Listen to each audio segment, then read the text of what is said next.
Old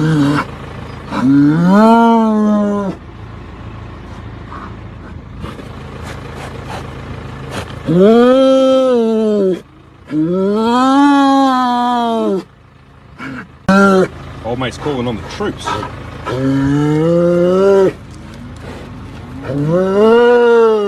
Bit of unwanted attention.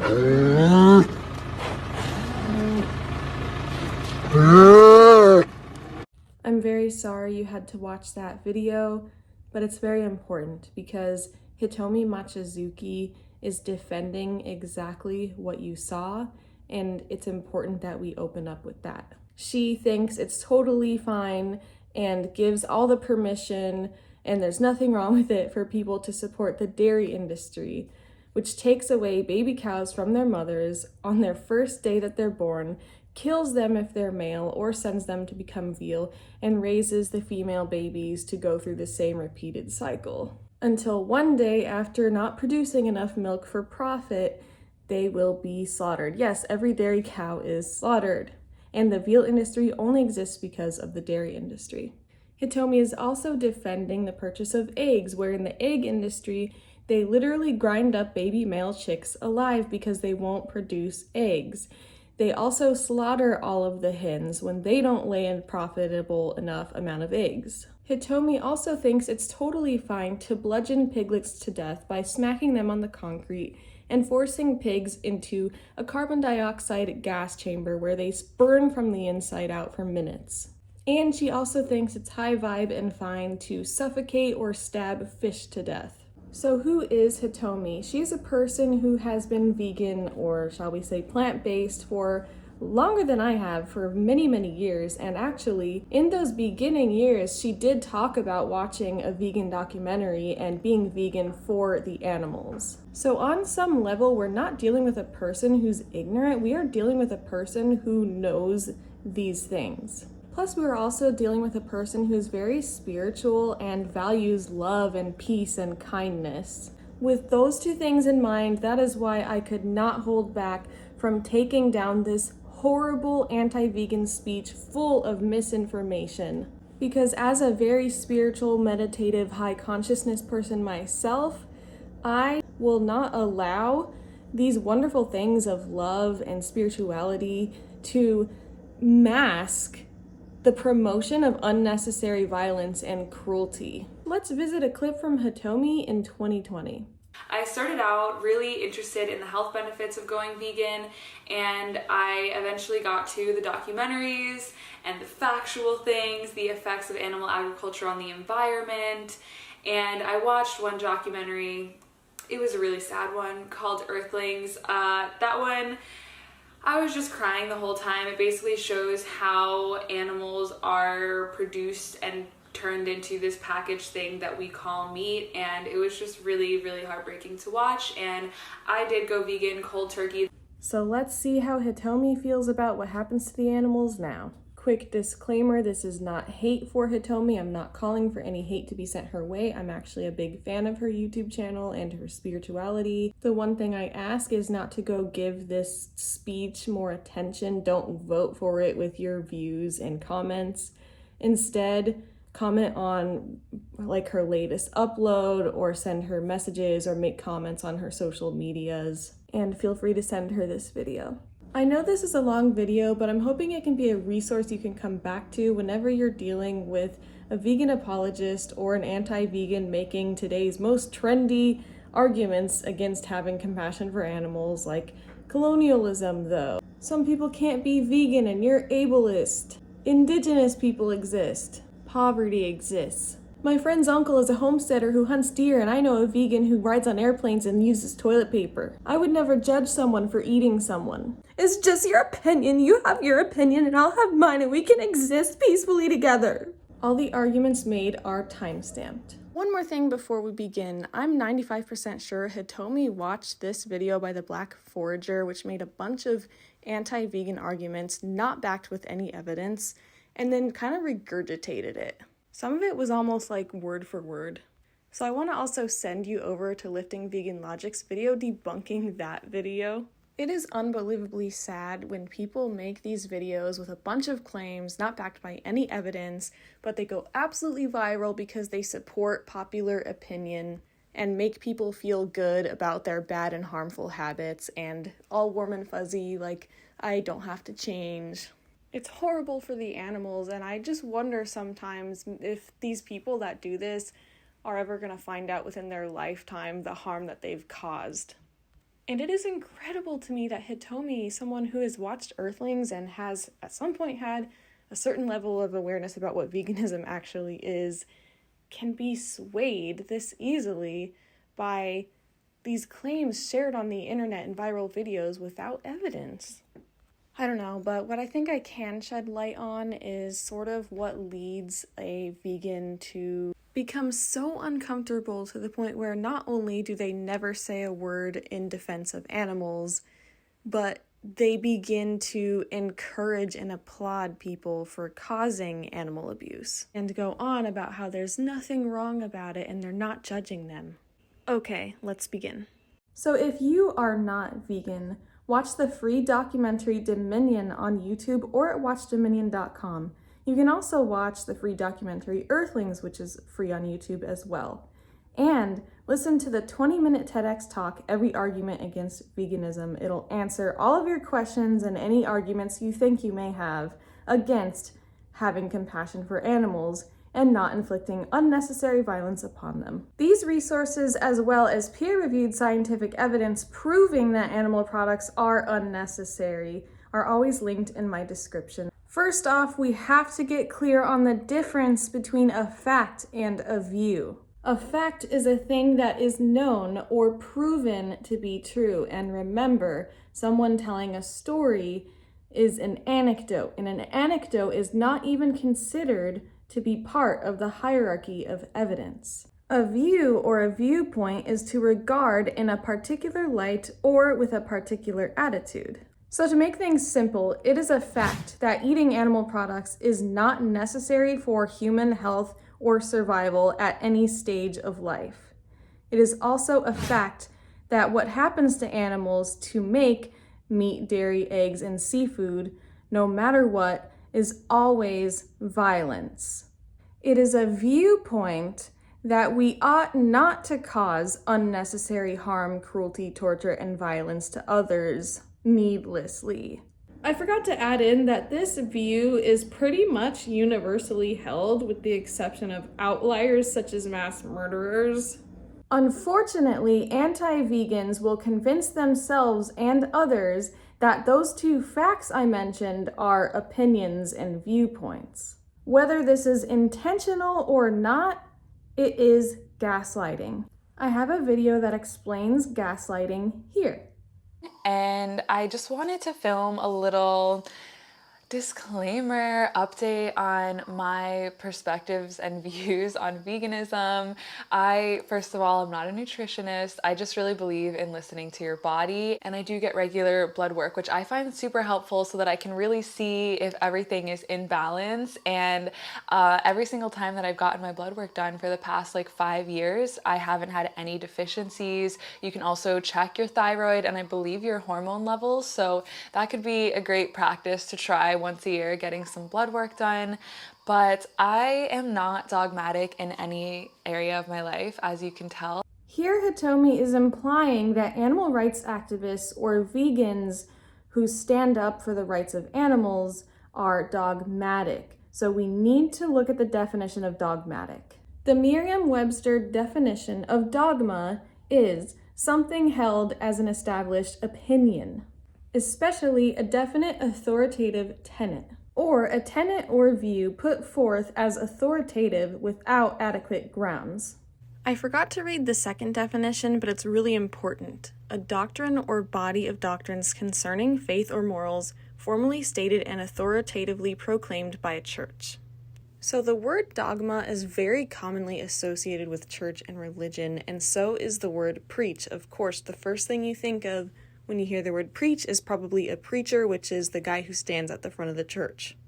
So while there's technically a definition of preach that fits when people advocate for victims, It's more than likely that the definition of preach that has to do with the religious affiliation is more of what Hitomi is referring to, especially with this word dogma being added and them both having religious affiliation or connotation. Of course, I could be taking it the wrong way, but it seems sort of like a slight, subtle insult, and so that's the way I'm going to be responding to it. Or if not an insult, then at least a dismissal of validity. Because veganism is nothing to do with any religion.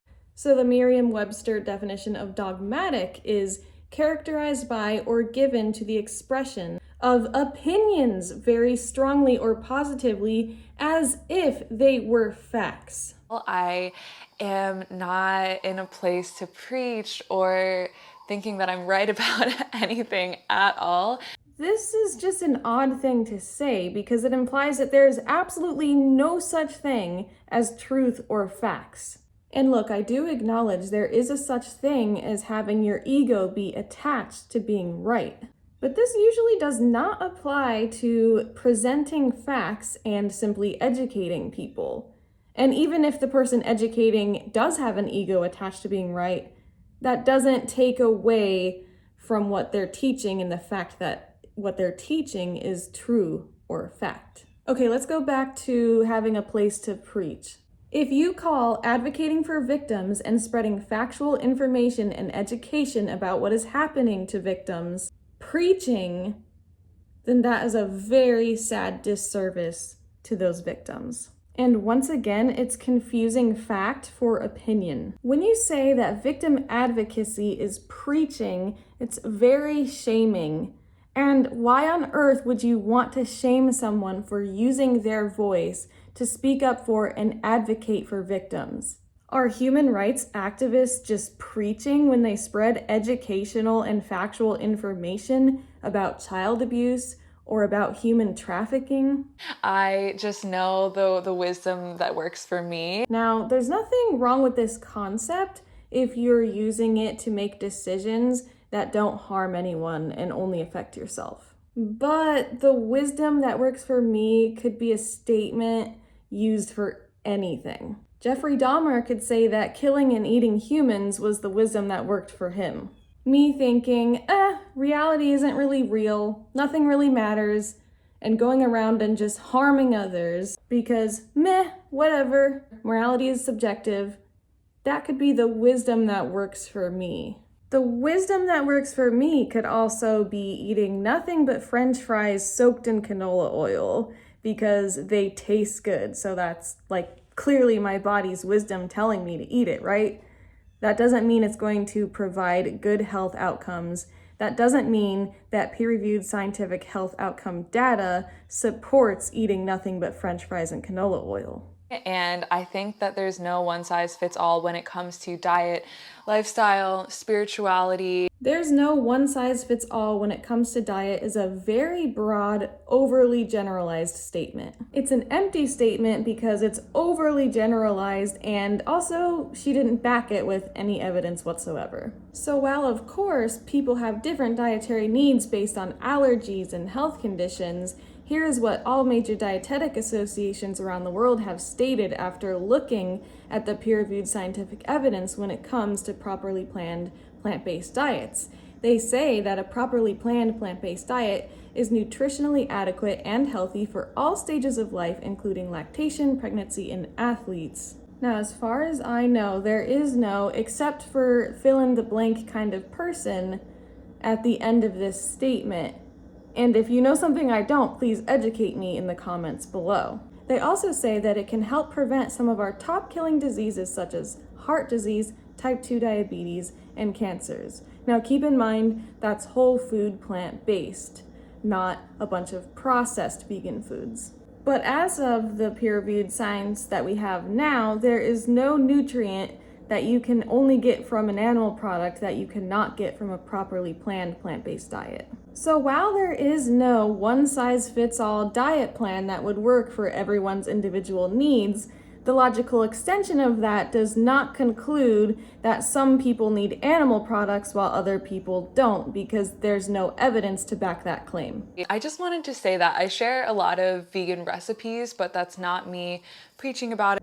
This statement is sad, honestly, because it shows that on some level, Hitomi believes that sharing a vegan recipe on the internet is preaching. So that makes me speculate that she has to feel some sort of level of discomfort or shame for simply sharing a vegan recipe online. So with that being said, it's no wonder she never talks about animal rights or sticks up for the animals that are having unnecessary violence inflicted upon them. Someone saying, "Please stop eating animal products, it's unnecessary violence. Please stop torturing and hurting animals needlessly." No wonder that's going to bring her discomfort.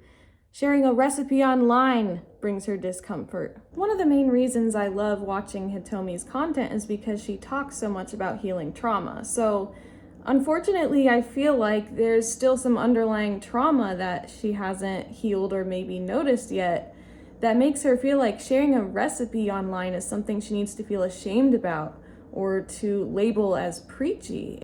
As trauma survivors, we have a lot of fears and limiting beliefs about using and projecting our voice at all, even if we're not hurting anyone. Most people's traumatic childhoods at some point or another involve not being allowed to make noise and express yourself, or speak up for yourself, or just speak up in any way that rocks the boat or challenges the abuser at all, because you don't want to set them off, you don't want to trigger them. So I know that I'm speculating here, but I really think that's where this is coming from when she says this. As a trauma survivor myself, I'm literally having to override my nervous system when I go and speak up for animals, or even when I just am having a kind, cordial conversation with someone where I'm challenging their beliefs and no one's even getting heated or upset. My nervous system is still like, oh my God, avoid this confrontation at all costs. Or saying it's the best lifestyle or would work for everyone, because I don't think that is the case. Notice that she says that veganism working for everyone is not something she thinks would be the case. That's an opinion. And it's an opinion not backed by any evidence. With the evidence we have access to at this time, the only person who can't be vegan is the person who's in a survival situation that forces them to eat animal products or else they will starve. I agree, there is no lifestyle or spirituality that applies to everyone. That would be a silly assertion to make. Everyone is so unique. But I actually think it's a huge disservice to animals to call being vegan a lifestyle. Why? I mean, you wouldn't call not being racist a lifestyle.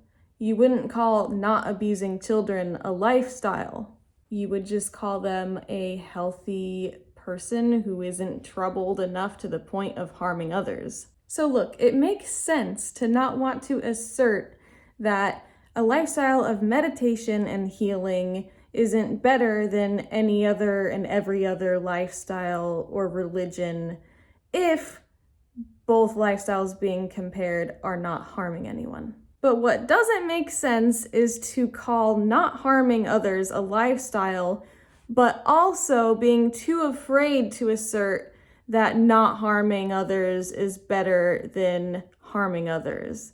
Like, why have we become so afraid to simply state the obvious? It's better to not needlessly harm than it is to needlessly harm. It is such a personal choice. Diet is such a personal choice. Okay, this statement sounds so innocent, and it sounds like there's nothing wrong with this statement until you consider the fact that she's referring to whether or not to eat animal products. Eating animal products is by definition not a personal choice, because it is a choice that involves harming a victim. A personal choice is a choice that only affects your own self.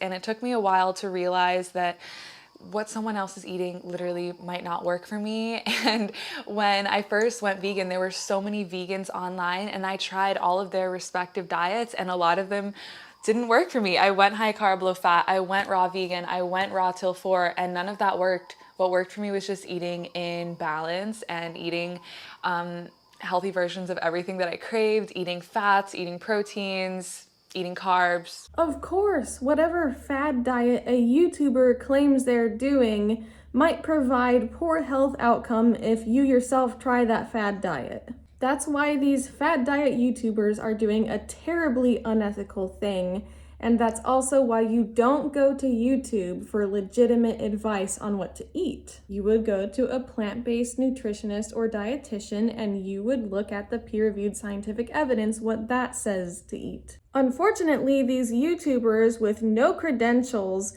will persuade people who are easily influenced to eat an extreme diet such as nothing but bananas because they want to have a flat stomach like that YouTuber does. And then unfortunately, when there's poor health outcome as a result of eating a very restrictive or poorly planned diet, veganism is blamed instead of the poorly planned diet. Now, it doesn't make any sense to blame the extension of basic rights to not be tortured, abused, and killed to animals as the reason for your poor health outcome. No, blame what you were eating. Blame the poorly planned diet. So what I'm intending to share is just some recipe inspo, just some meal inspo if you do want to eat a veggie-filled dish. So in light of that, when she says, hey, these are just recipe inspirations and ideas I'm sharing, is a responsible thing to say. And she could have just left it at that. I mean, as far as I know, nobody was angry at her for sharing vegan recipes. Nobody was demanding that she make the disclaimer that she doesn't believe everyone needs to be vegan. And I personally love the way my body feels eating the way that I do, and I haven't had deficiencies, and I do take vitamins and B12 every single day. And I think that there's so much nuance in the conversation about veganism being the most sustainable diet in the world. So what? I don't say that because I don't care about the environment. I say that to remind you that veganism is about animal rights. Yes, there is nuance when it comes to the sustainability of different types of diets, but there is not nuance when it comes to the conversation of the ethics in animal rights. If you ask why, it's the same reason that there is not nuance when it comes to the conversation about human rights. But with that being said, the largest meta-analysis ever done on farming systems, which is linked in my description, found that we reduce our land and resource use by 75% on a plant-based food system, and that going vegan is probably the single biggest thing we can do as an individual to fight climate change. We'll come back to the environment point later on. It's because I have so many indigenous friends or friends who are homesteading who, for example, will help an overpopulation of deer in an area by hunting a deer and feeding their whole family for the whole winter. And they're also growing their own food, so they're fully living off the land. Okay, there is a lot to unpack with this statement about indigenous people. But for one thing, I do not believe that someone has more of a right to cause unnecessary violence because they happen to have been born indigenous. If we're talking about indigenous people who live in a survival situation where they rely on animal products to survive, that's one thing.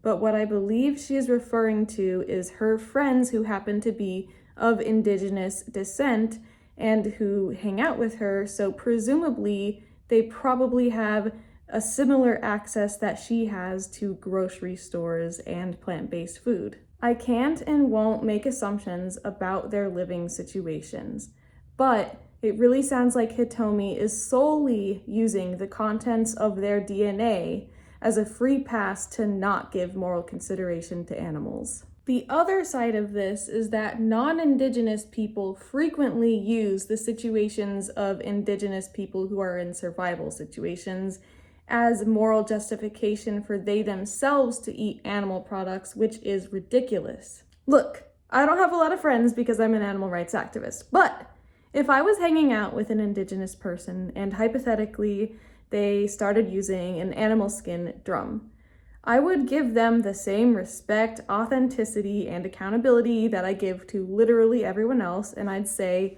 hey, have you considered using a drum that's not made from animal skin because this is what happens in the leather industry, blah, blah, blah. It's not necessary. You can have an alternative. More than likely, they'd be open-minded and consider what I have to say, and then I'd move on with my life. But if they say, no, I can't possibly change because it's my culture, then that's just another sad example of culture holding back humanity from being peaceful and from progressing. It's sad. And if we want to talk about egoic attachments, let's talk about the egoic attachments to things of culture. I mean, it's a cultural practice to genitally mutilate little kids. It's cultural to rape and even cannibalize people in some cultures. It's cultural to oppress women. It's cultural to exile and kill people for being gay. It's obviously more harmful to egoically hold on to these cultural beliefs than it is to evolve past them. It is not very hard, and it is also very beautiful to keep the non-harmful elements of cultures while leaving the harmful elements in the past. I also want to mention that a lot of people, whether they realize it or not, they tend to view indigenous people or other minorities as, for whatever reason, less capable of being vegan than other races, which is not only insulting, but it's also erasing the existence of the people that are part of all of these races and situations and cultures that are vegan, and I'm sure they don't appreciate that. There is no reason why someone's race or ethnicity should make them more or less capable of feeling compassion for animals and making the decision to not cause unnecessary violence to them. Now, back to the sustainability point.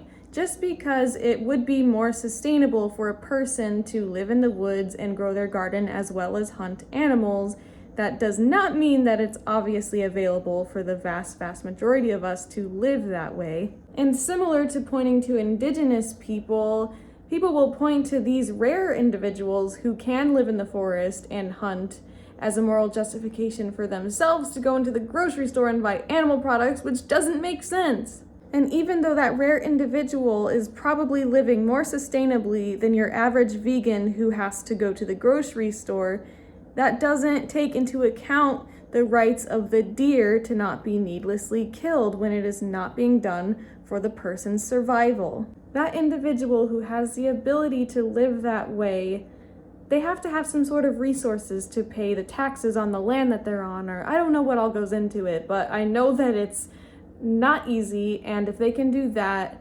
then they very likely can be vegan while doing that. There's no way that homesteading and raising your own animals is going to be more sustainable than homesteading in a vegan way when you have to buy these crops to feed these animals. It's a waste of resources because you're filtering those nutrients through a dead body instead of eating those nutrients directly. I really do not think that one dead deer is going to feed an entire family for a winter, but moving past that, the reality of the situation for most of these people who are hunting is that when they're not eating the deer for a meal, they're at McDonald's for that meal. If a person is lucky enough to live off the land and or homestead using animal violence, then they are lucky enough to do the same thing without the animal violence.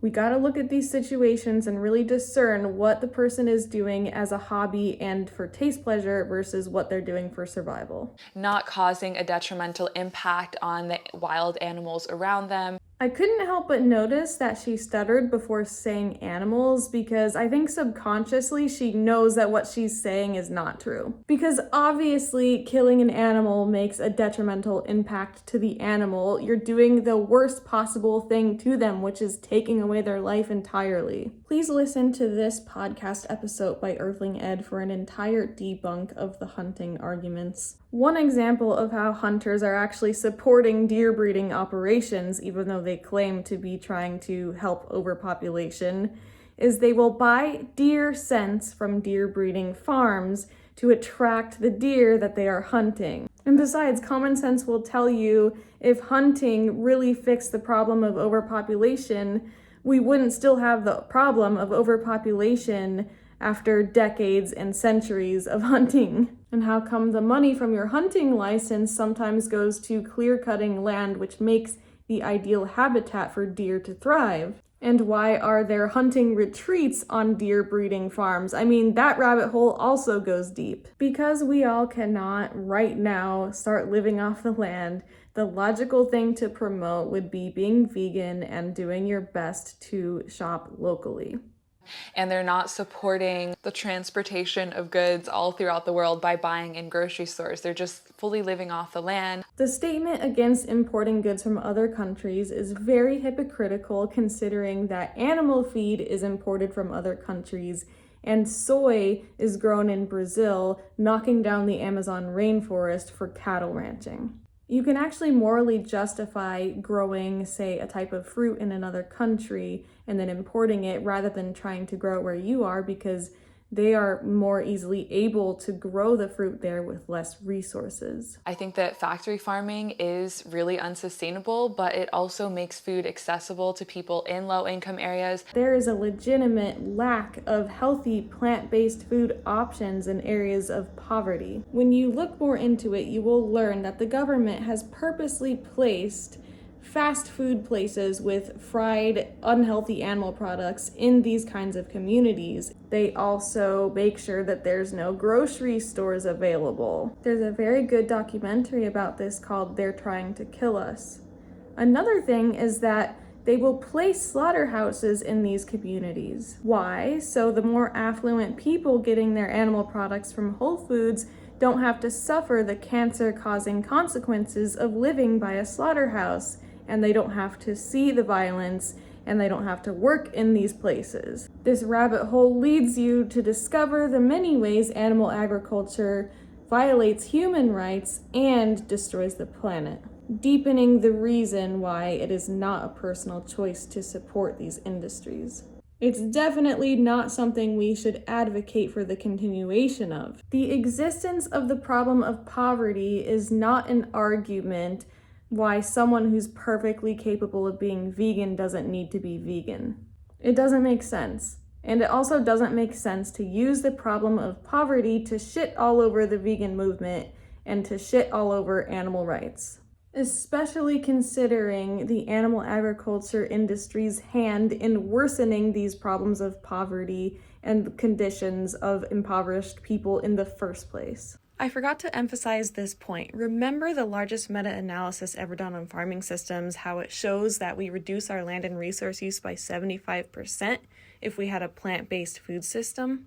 Well, part of the reason for that is because of the crops that are grown solely to feed to the 76 billion land animals slaughtered per year. Now, let's do simple math. There's only 9 billion humans compared to 76 billion land animals, not even including the marine life. Now, which of these two do you think requires less crops to be grown and less land and resources to achieve? Feeding 9 billion humans or feeding 76 billion land animals, keeping in mind that many of them, such as cows, eat magnitudes more on a daily basis and drink magnitudes more on a daily basis than humans could. So when you buy animal products, you're voting to say it matters more to feed this animal and kill them for me than it does to feed a starving human in this world. Obviously, politics and government corruption are the main reason for starvation and famine in the world. But if you care about poverty and starvation, it doesn't make sense to eat animal products. I grew up on that because my parents could afford it, and I just think that we're all doing the best that we can. We are all doing the best that we can if we're being honest with ourselves, but unfortunately, a lot of people are not honest with themselves. Most people are more worried about just keeping going in their day-to-day life and having the most convenience possible and not being bothered by these issues, which is a whole other systemic problem. But a person cannot truly say that they are doing their best if their motivations for eating animal products are taste bud pleasure, convenience, culture, or tradition. And those are the reasons you're doing it if you're not in a survival situation. Another point I forgot to make is that low-income vegan people do exist all around the world. But actually, the cheapest foods you can find are like rice, beans, legumes. There's plenty of free information on the internet on how to be vegan on a budget. It's just not an excuse, and it's usually said by the same people who have no problem spending hundreds of dollars at a steakhouse. And it's not all black and white. Depending on the way that you type something into Google, you will get completely different answers. So you could be convinced why veganism is the greatest or veganism is the worst, why eating meat, raw meat is the greatest and why it is the worst. This is true, but that doesn't mean that these claims are equal in their ability to have sound evidence backing them up.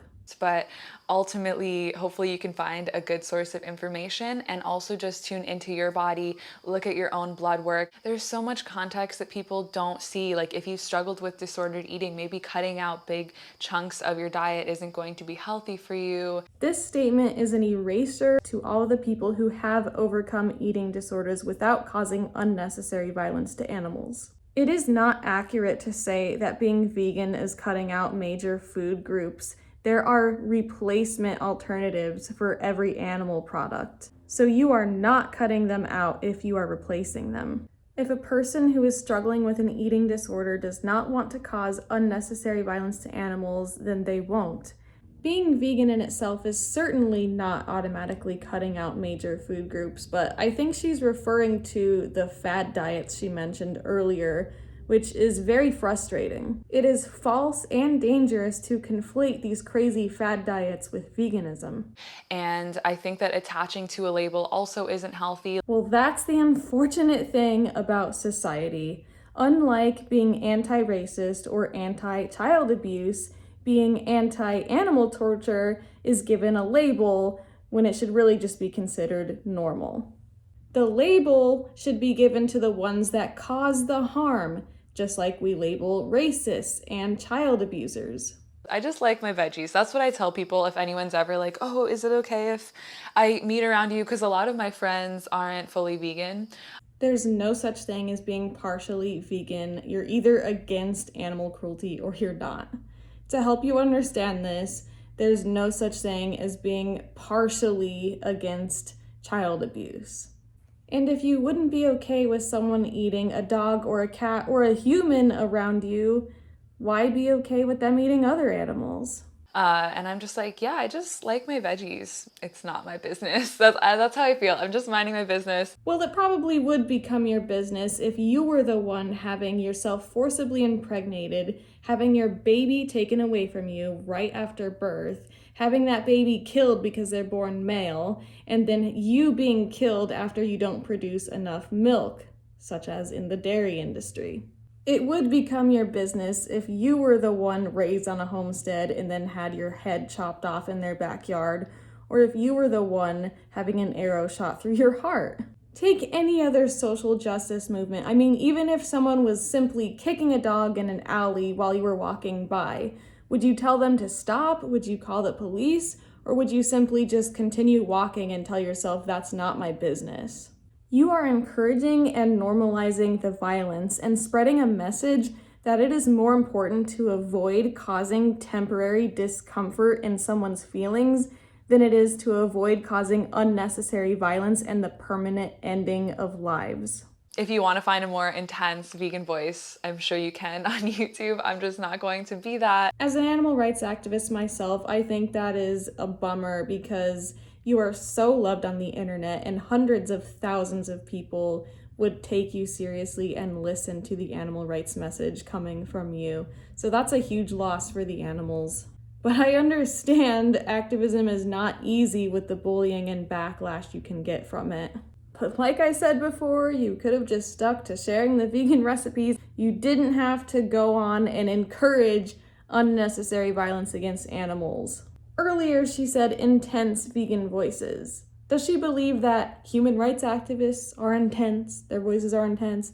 Does she believe that people working in animal shelters saying, please adopt, don't shop, is their voice intense? Probably not. What does she mean by intense? It's like she's subtly shaming people for being activists and for advocating for victims. It's bizarre, but again, I think it comes back to when you come from trauma, you have shame about asserting your own voice. Like I said, growing up with an abuser, you have to avoid using your voice so that you avoid triggering the abuser. And I think the other side of that is we all kind of subconsciously want to do anything to not be like our parents. So if you grew up with a screaming, verbally abusive parent, you subconsciously are doing anything you can to avoid being that person. But that tends to go to the extreme of being a doormat or a people pleaser, or in this case, a bystander. And that's being an enabler of other people to abuse and cause harm. I just hope that you love yourself the way that you feel is right and the way that gives you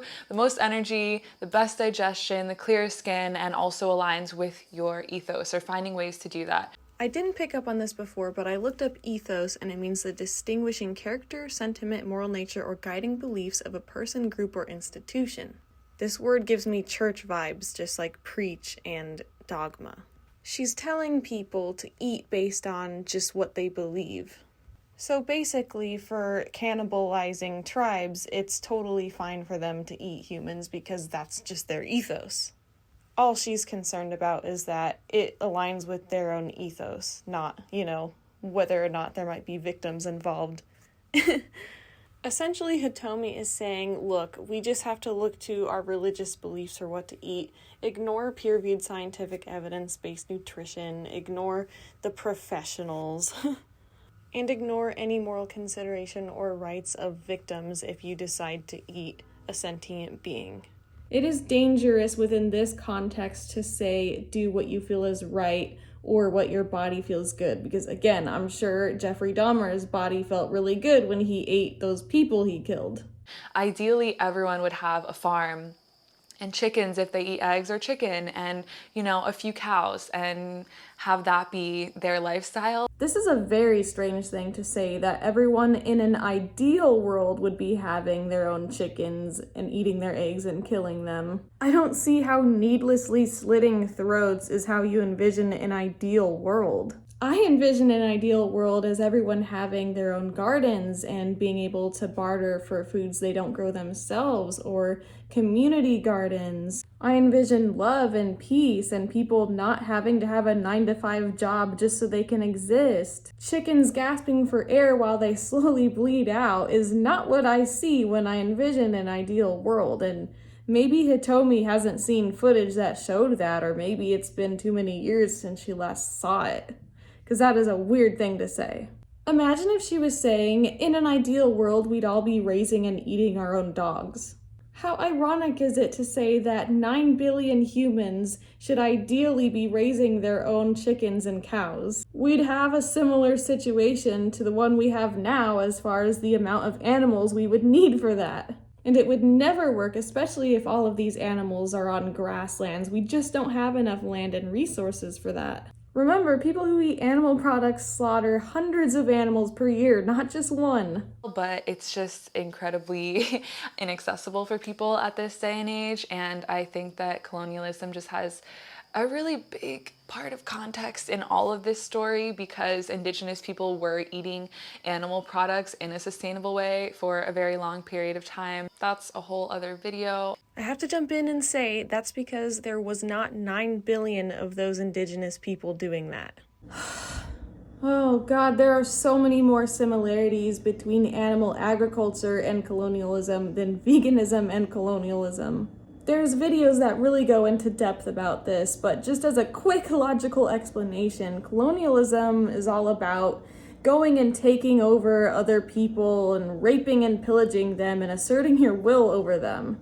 It's literally about oppressing others, and that's what animal agriculture is doing to a T.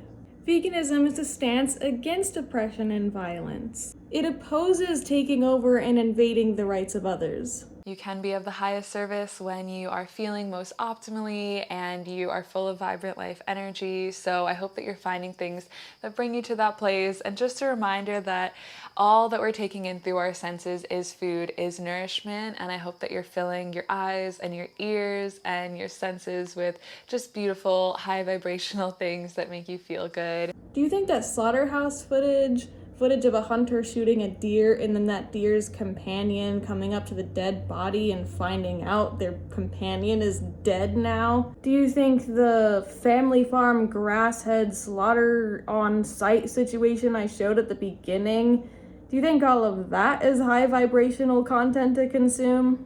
If not, then perhaps you should rethink the whole speech you just gave. Nothing high vibe happens in a slaughterhouse. Nothing high vibe happens when you slit someone's throat when you didn't need to, even if you're doing it in your own backyard and there's like a flute playing and spiritual music and someone's lighting an incense. There's nothing high vibe about unnecessary violence. I hope you begin to show a fraction of the concern about animals feeling good that you show about the concern of their abusers and killers feeling good while they're doing this to them. I know this will probably be confronting for people or maybe piss some people off. It's really sad that you laugh about the idea of pissing people off who simply care about helping animals and don't want to see them tortured. You have no problem pissing us off, and that's because we're in the minority and you want to appeal to the majority. And that is what a people pleaser or a person who is too afraid to disturb the status quo or rock the boat does.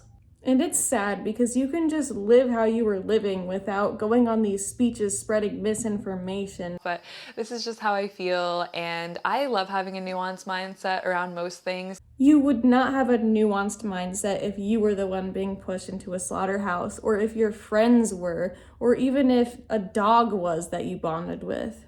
It would suddenly become black and white, wouldn't it? Because my opinions are bound to change and other people have opinions that feel really right for them, and that can take place at the same time as mine, even if they're different, and I'm just not tripping about it. So you are gaslighting animal rights activists by telling us we just have opinions that feel right to us. You are shitting on the 100% valid concern about animal rights and dismissing the fact that eating animal products is unnecessary violence as an opinion. You're treating the advocacy of these animals as no different than just telling someone you need to wear a different color because I don't like it.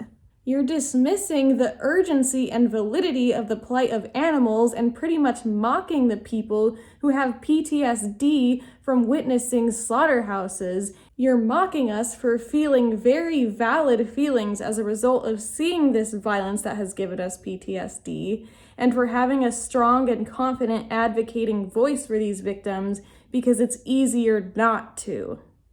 Imagine if the victims were any kind of humans. She would be saying, it's fine for you to believe that it's fine to have human slaves. That opinion can exist alongside my opinion that we shouldn't have human slaves. It sounds absolutely ridiculous when you switch out the victim for a human victim. It is another gaslighting, invalidating, and abusive perception of reality thing to say that those of us who care about this violence in these animals are just trippin'. Of course you're not trippin'. It's not happening to you. I wonder if you tell human rights activists that they're just trippin'. I wonder if you would just sit as a bystander if you saw someone kicking someone to death and you were just like, I'm not tripping. That's all I have to say. Hitomi, I hope that you watch this. Yeah, I love you, and thank you so much for being here and joining me. Let me know what other videos you would like to see from me, and I will see you in a video soon. Bye!